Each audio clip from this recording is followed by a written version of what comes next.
Welcome to the Slop Farm. Enjoy the video. You start by connecting Tableau to your source data. Pick CSV, Excel, or a live database connection and authenticate. Once connected, make sure to set correct data types and rename confusing fields so joins work later. Create an extract if the dataset is large to improve performance. Also build a small sample worksheet to validate values and distributions.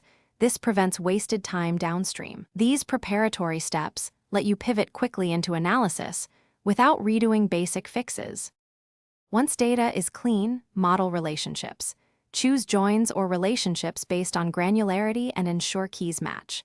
Then create calculated fields for business metrics, group categories for cleaner charts, and define hierarchies for drill downs.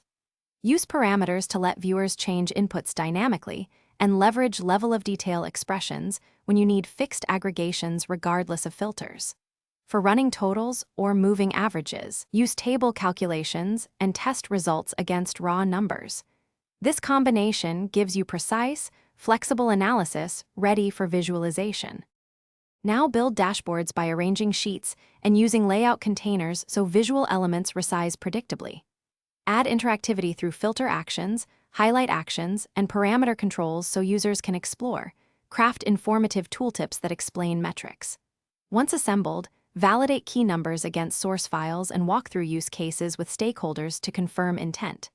If performance lags, reduce marks, use extracts, and limit quick filters. This troubleshooting tip resolves most speed issues while you iterate toward the final delivery.